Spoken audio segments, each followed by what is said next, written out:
할렐루야. 오늘도 이렇게 청년부 예배에 나온 우리 다니엘 청년부 여러분을 주님의 이름으로 축복하고 환영합니다.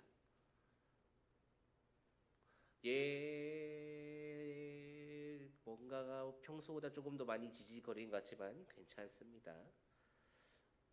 예로부터 사람은 보호받고 싶어 했습니다.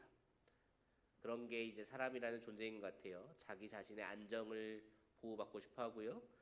가족의 어떠한 평안을 지키고 싶어 하고, 내가 살고 있는 이 나라를 보호하고 이 나라가 유지되기를 소망합니다. 나를 잃고 가족을 잃고 나라를 잃고 싶다라고 생각하는 그러한 사람은 거의 없는 것 같습니다. 그런데 이 보호라는 것은 단순히 어떠한 힘만으로는 지켜낼 수가 없다라는 것이지요. 무엇보다 이 힘이 영원히 강할 수도 없을 뿐더러 강자끼리의 또 경쟁도 존재하거든요. 언제나 강자는 존재하기 때문에 지금 가지고 있는 이 힘만으로는 온전하게 보호하기 어렵다라는 것이죠. 게다가 이 땅의 것이 영원하지 않은데 이 땅의 것으로 이 땅의 것을 지킨다. 굉장히 참 미련하고 또 그 문장 자체가 결국에 영원할 수 없음을 말해주고 있죠. 그런데 오늘 이제 우리가 보게 되는 이 잠언 4장 말씀에서 보호받는 방법을 알려주고 있습니다. 그 방법에 대해서 오늘 말씀은 지혜를 얻고 명철을 얻으라라고 말을 합니다. 우리 잠언 4장 7절 말씀 함께 읽어보도록 하겠습니다. 지혜가 제일이니 지혜를 얻으라. 내가 얻은 모든 것을 가지고 명철을 얻을지니라. 아멘. 지혜가 제일이라고 합니다. 그래서 지혜가 제일이니 지혜를 얻으라라고 말을 해요. 그리고 그치지 않아요. 이 지혜를 얻고 이 지혜라는 것으로 무엇까지 얻으라고 말을 합니까?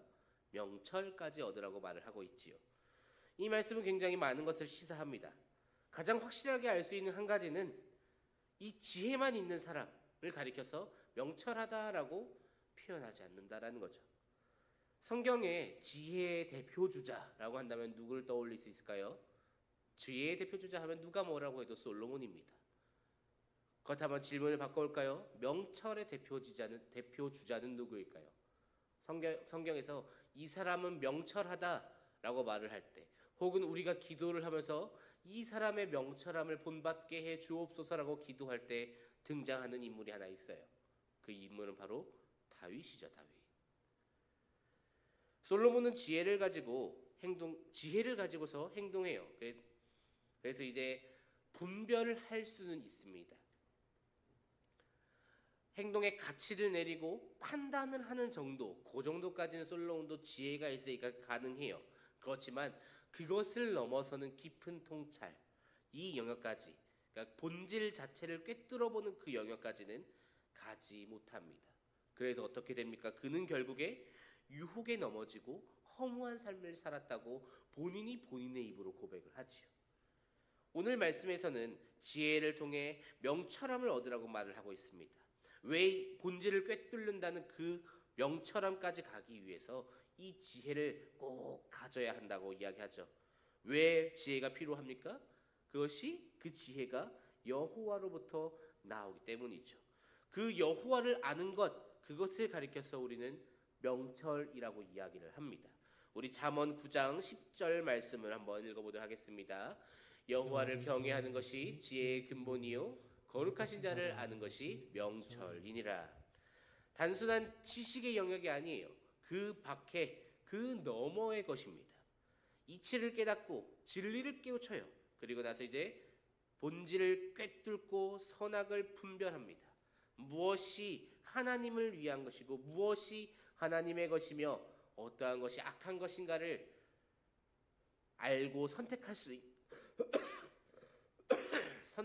있는 것, 이것은 내가 지혜를 갖고 그것을 분별하고 또 그 본질을 꿰뚫어 보았을 때 가능하다라는 것이지요. 명철함을 얻었을 때 이룰 수 있는 것이라는 겁니다. 그리고 이렇게 되었을 때 어떠합니까? 그것까지 가야, 그 단계까지 가야 다윗과 같이 명철하여서 그 본질이 선한 것인지 악한 것인지를 꿰뚫고 내가 선택할 수 있는 그 수준까지 가야 내 영혼을 지킬 수 있다라는 것이지요. 탁해지지 않게끔 타락하지 않게끔 분별할 수 있다라는 것입니다. 결국에 내 삶을 지킬 수 있는 그 방법, 그것은 무엇이라는 겁니까? 이 세상의 것으로는 불가능해요. 세상에 가지고 있는 어떠한 나의 힘, 나의 권력, 그런 것으로는 내 육신까지는 지킬 수 있을지도 모르겠습니다. 그것으로는 내 영혼을 지키지 못해요. 내 영혼을 지킬 수 있는 방법, 그것은 이것이 미련한 것인가, 이것이 악한 것인가, 선한 것인가, 하나님의 것인가, 아니면 대적의 것인가 분별할 수 있어야 한다라는 것이지요. 그렇게 분별할 수 있는 힘, 그러한 지혜와 그 지혜마저 넘어서는 명철함이 필요하다라는 것이지요. 사랑하는 다니엘 청년부 여러분, 소원하기는 여러분들께 그러한 은혜가, 그러한 힘과 능력이 있기를 소망합니다. 지혜가 제일이다, 하나님이 제일이다 라는 그 마음을 가지고 매일매일 하나님 앞으로 나아가서 하나님의 뜻을 구하고 하나님께 지혜를 구하고 하나님의 그 마음을 구해서 날마다 하나님과 교제하고 단순하게 지혜로운 것으로 그치는 것도 아니라, 물론 거기까지만 가도 참 감사하겠지만 지혜로움으로 그치는 것이 아니라 명철함의 그 영역까지 이르러서 정말 하나님 보시기에 아름답고 하나님 보시기에 참으로 흡족스러운 우리 다니엘 청년부가 되기를 소망합니다. 우리 계속해서 잠언 4장 6절 말씀도 한번 읽어보도록 하겠습니다. 지혜를 버리지 말라, 그가 너를 보호하리라. 그를 사랑하라, 그가 너를 지키리라. 아멘. 자, 이 말씀에서도 사실 지금 동일하게 말하고 있지요. 지혜를 버리지 말라라고 이야기합니다. 그 이유가 무엇이에요? 그가 너를 지키리라 라고 하고 있어요. 지혜를 버리면 안 됩니다. 왜냐하면 그가 너를 지키기 때문이지요. 이 말씀을 조금 더 생각해 보아야 합니다. 지금 이 솔로몬은 지혜를 가지고 사람처럼 표현하고 있어요. 이것이 김지혜라는 사람을 설명하는 것은 아닐 테니까. 아까도 말했듯이 지혜, 그 지혜는 어디에서부터 출발을 하나요? 하나님으로부터 출발을 합니다. 다시 말하면 어떠한 말인가요? 내가 지혜를 받아요. 그리고 이 지혜를 버리지 않습니다. 내가 이 지혜를 버리지 않는다라는 것은 곧 하나님과 내가 떨어지지 않음을 이야기를 합니다. 하나님과 붙어 있어야 하나님으로부터 그 지혜를 내가 받을 수가 있죠. 하나님과 멀리 떨어져 있는데 어떻게 하나님으로부터 그 지혜를 받을 수 있겠습니까? 불가능한 일이지요. 하나님과 붙어 있겠다라는 것을 말을 해요. 그렇게 하나님과 떨어지지 않는다라는 것, 이것이 무엇을 말해주나요? 이것은 내가 그만큼 하나님을 사랑한다라는 걸 말을 합니다. 우리도 사랑하는 사람과 떨어지지 않기를 원합니다. 그렇지요? 그래서 맨날 내가 여러분들에게 만나자, 언제 시간 내느냐 하면은 이것은 다 내가 여러분들을 사랑하는 마음이지 어떻게 하면 죄를 조금 더 귀찮게 할까, 이런 마음이 아닙니다. 알겠죠?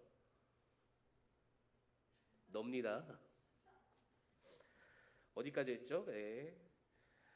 하나님도 마찬가지라는 것이죠. 하나님도 우리가 사랑할수록 하나님 곁에서 떠나기 싫겠지요. 내가 하나님을 사랑해요. 하나님을 사랑하는데 하나님이 아닌 다른 것을 바라온다. 이건 무엇을 말합니까? 하나님도 사랑하지만 이것을 더 사랑한다라는 거죠. 그것을 두고 우리는 하나님을 사랑합니다라고 표현하지 않아요. 이거를 사랑하고 하나님을 때때로 바라본다라고 말을 하는 게 솔직한 것이죠. 하나님만을 바라보고 하나님만을 사랑하고 하나님으로부터 떨어지지 않는 사람, 그러한 사람을 하나님께서는 보호하십니다. 떨어져 있지 않으니까 보호를 받을 수 있는 것이지요. 정리하면 어떻게 됩니까? 내가 주님을 사랑하면 어떻게 돼요? 주님과 떨어지지 않아요. 주님과 떨어지지 않으니까 주님과 함께합니다. 주님과 함께하면 어떻게 합니까? 주님과 함께하면은 그 주님의 보호하심을 받을 수가 있습니다. 그 주님의 보호하심, 이것이 무엇을 가져오나요? 내 영혼을 지켜준다라는 것이지요. 이 진리를 우리는 꼭 기억해야 합니다. 날마다 하나님을 묵상하고 하나님을 찬양하고 하나님과 그렇게 하루하루 동행하다 보면은 어떻게 변화합니까? 하나님께서 나를 통해서 내가 이런 상황에서는 어떻게 선택하기를 원하시는구나. 하나님께서는 내가 어떠한 삶을 살아가기를, 어떠한 것을 선택하기를 원하시는구나. 그런 것을 깨달을 수 있게 됩니다. 그게 하나님이 우리에게 주는 지혜이고 그게 그 지혜가 나아가서 얻게 되는 명철이라는 거죠. 그렇게 하나님의 뜻대로 살아갈 때 이제 어떻게 돼요? 하나님께서 주시는 그 지혜로 말미암아 내가 분별하는 것이지요. 내가 지금 만난 이것, 내가 지금 선택해야 되는 이 상황, 이것은 선한 것이구나, 악한 것이구나, 피해야 하는 것이구나, 취해야 하는 것이구나, 이것을 분별할 수 있다라는 것이지요. 우리 주님께서 주신 그 지혜를 놓지 않기를 축복합니다. 그러기 위해서 먼저 선행되어야 되는 것은 주님 앞으로 내가 나아가는 거죠. 하나님을 사랑해서 하나님과 붙어있기를 결단하고 매일매일 하나님께로 나아가는 것. 하나님께 나아가기 위해서 어디로 나아가야 합니까? 교회로 나와야겠죠. 교회에서 기도해야 합니다. 말씀 앞으로 나아가야겠죠. 말씀 안에서만 우리가 하나님을 깨달을 수 있습니다. 하나님을 찬양하며 하나님과 교제해야겠죠. 주님을 이야기하지 않는데 어떻게 주님을 내가 알고 주님과 가까워질 수 있습니까? 불가능한 일입니다. 하나님을 이야기하고 하나님을 찬양하고 하나님을 묵상해야 해요. 그러기 위해서 우리 말씀 앞으로, 교회 앞으로, 기도의 자리로, 은혜의 자리로 나아가야 한다라는 것이지요. 사랑하는 우리 다니엘 청년부 여러분, 끝까지 주님을 붙드십시오. 오랫동안 붙들면 붙들수록 좋습니다. 가능하면 놓지 않기를 원합니다. 끝까지 붙들어서 그 하나님의 보호하심, 특별히 육신의 보호하심뿐만 아니라 영혼의 보호하심까지 우리가 누릴 수 있기를 주님의 이름으로 축복합니다. 솔로몬 앞에 왕이 2명이 있었습니다. 그렇죠? 솔로몬이 이스라엘의 3번째 왕이니까 첫 번째와 2번째 왕이 있었을 거예요. 첫 번째 왕이 누굽니까? 사울이죠. 2번째 왕은 누구예요? 다윗입니다. 그 두 사람은 정반대의 결말을 맞이합니다. 그 시작만 놓고 한번 생각해 볼까요? 사울의 시작은 어떠했습니까? 사울의 시작은 그도 영웅으로 시작을 합니다. 그도 기름 부으심 받고요. 그도 겸손한 상황에서 출발을 해요. 그래서 하나님의 그 놀라운 역사하심, 그로 말미암아 사울이 점점점 위대해집니다. 다윗도 마찬가지지요. 그도 영웅으로 출발합니다. 그리고 겸손한 자로 출발을 하지요. 시작은 비슷해요. 그런데 그 결말이 어때요? 결말이 다르다라는 거죠. 두 사람의 차이점은 무엇입니까? 두 사람의 차이점은 뭘까요? 사울은 죄를 지었고 다윗은 죄를 짓지 않았습니까? 그렇지 않지요. 오히려 다윗 여기가 조금 더 나빠요. 악한 걸로 따지면 다윗이 더 악하지 사울이 더 악하다라고 표현하기 힘듭니다. 두 사람 다 죄를 지어요. 한순간에 교만해지고요. 한순간에 자기가 왕이라서 내 마음대로 해도 된다라는 그 착각에 빠집니다. 그런데 차이점이 뭐냐면은 다윗은 그럼에도 불구하고 하나님과 붙어 있으려고 정신을 차립니다. 하나님과 붙어 있기 위해서 내가 죄인인 것을 알지만 하나님께 나아가기 위해서 납작 엎드릴 수 있는 것이 다윗이었습니다. 사울은 어떠합니까? 내가 죄인이라서 하나님이 나와 떠나려는 걸 알아요. 하지만 거기에서 내가 납작 엎드리겠는데 자존심이 상합니다. 이스라엘의 왕인데 내가 왕인데 누구 앞에 엎드립니까? 그 결과가 어떻게 되나요? 두 사람은 완전히 다른 결말을 맞이하지요. 우리 솔로몬도 한번 살펴볼까요? 솔로몬도 시작은 좋았습니다. 그렇지요? 하나님께서 직접 찾아오셔서 너 기도 제목 네가 원하는 게 무엇이냐를 물어보시고 저는 지혜를 구합니다. 저는 재판을 잘 할 수 있는 그리고 다른 사람들의 백성들의 이야기를 들을 수 있는 그 귀와 그러한 지혜 그것을 구합니다라고 말을 했을 때 지혜를 구한 그 솔로몬이 너무나도 어여뻐서 모든 것을 다 허락하신 하나님 이보다 더 축복받은 인생이 어디에 있습니까? 어쩌면 그는 아버지 다윗을 뛰어넘을 수도 있는 그러한 삶의 시작점이었어요. 그런데 어떻게 되나요? 그는 중간에 헤맵니다. 우상에 빠지고요. 하나님 하지 말라는 죄를 짓기 시작하고 하나님과 점점 멀어져요. 그래서 아주 정말 오래도록 헤매고 그렇게 타락하게 됩니다. 물론 결국에는 다시금 돌아오게 되지요.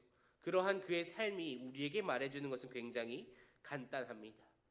세상의 힘으로는 세상의 것으로는 나의 영혼을 지킬 수 없다라는 것이지요. 왕인 두 사람이 타락을 합니다. 사울은 완전히 타락했고요. 솔로몬은 중간에라도 돌아왔지만 타락했어요. 왜 타락했습니까? 하나님을 떠나는 그 순간 두 사람은 타락하게 됩니다. 영혼이 죽어가요. 한 사람은 남아요. 정결하게 남습니다. 정결하게 남다 못해 하나님 마음에 합한 자로 기록되고 하나님 마음에 합한 자가 되다 못해 그의 그의 후손으로 예수 그리스도가 오게 됩니다. 왜 그렇습니까? 하나님 곁에 남아있으려는 그 마음, 어떻게든 하나님 곁에 있겠다, 어떻게든 내가 주님과 동행하겠다라는 그 마음 때문이죠. 사랑하는 다니엘 청년부 여러분, 지혜는 이렇게 우리를 지켜줍니다. 유혹으로부터, 죄악으로부터 우리를 보호해줍니다. 우리의 영혼을 보호해줘요. 그렇기 때문에 어떻습니까? 그렇기 때문에 오늘 말씀이 우리에게 말해주는 것은 분명하지요. 지혜로울 것을 말합니다. 그 지혜라는 것을 놓지 말 것을 말을 합니다. 하나님께서는 때때로 우리에게 필요한 지혜를 주세요. 우리가 어떻게 365일 1년 내내 하나님과 떨어져 있거나 혹은 1년 내내 하나님과 붙어 있겠습니까마는 우리 스스로도 알죠. 지금 내 영적인 컨디션이 굉장히 좋다라는 걸 알 때가 있어요. 내가 기도를 할 때마다 하나님께서 내가 응답하신 것 같고, 내가 주님 하고 딱 말을 하면 그 뒤에 있는 기도 제목은 말하지도 않았는데 막 펑펑펑펑 하고 터질 때가 있습니다. 너무나도 정말 딱 달라붙어 있으니까 주님 할 때쯤에 이 하나님이 필요한 거 다 주고 계신 그러한 때가 있어요. 반면에 정말 하나님을 찾아야 됨에도 불구하고 하나님을 찾지 않는 때도 있습니다. 교회에 나와서 주님 앞에 엎드려야 하는데 교회에 나와서 주님께 엎드리기는커녕 다른 주님 앞으로 나아가는 경우도 있다라는 거죠. 사랑하는 우리 다니엘 청년부 여러분, 지혜를 주시는 그 주님의 앞에 매달릴 때에만 우리 주님께서는 여러분을 보호해 주십니다. 그렇기 때문에 우리는 다른 것이 아닌, 세상 그 어떠한 것도 아닌 오직 여호와 하나님 앞으로 나아가야 한다라는 것이지요. 지혜의 그 근원이 되시는 하나님께 나아가서 그 지혜를 받고 그 지혜가 우리의 삶을 보호할 때, 우리의 영혼을 보호할 때, 그때 우리는 죄로부터, 유혹으로부터 우리 자신을 지켜낼 수 있습니다. 이것을 지켜내는 사람은 다윗과 같이 하나님과 영원토록 동행하는 사람이 되는가 하는 반면, 지켜내지 못하는 사람은 어떠합니까? 사울과 같이, 또 오늘 솔로몬의 그 젊을 때와 같이 타락하여서 하나님과 떨어지고 날로 죄를 범하면서 살아간다라는 거죠. 참으로 허무한 삶을 살았다고 솔로몬이 자기의 입을 통해서 고백하지 않습니까? 지혜가 나를 보호한다라는 그 마음으로 매일매일 우리 주님께로 나아오기를 소망합니다. 주님께로 나아가서 주님과 함께하는 그 승리의 삶을 살아가기를 소망합니다. 승리하는 삶, 이것은 어렵지 않아요. 하나님과 함께하면 승리합니다. 비록 이 땅에서 바라볼 때는 어려운 삶을 살아가고 어려운 시기를 지나갈 수도 있죠. 그러나 그 시기에 내가 주님과 함께하고 있다면 그곳이 내가 승리하는 시간이고 내가 승리하는 공간이고 승리하는 때인 줄로 믿습니다. 그렇게 주님과 함께하면서 날마다 주님께서 주시는 지혜와 주님께서 주시는 그 명철함으로 말미암아서 승리하는 삶을 살아가는 저와 우리 다니엘 청년부 여러분 되기를 주님의 이름으로 축복합니다.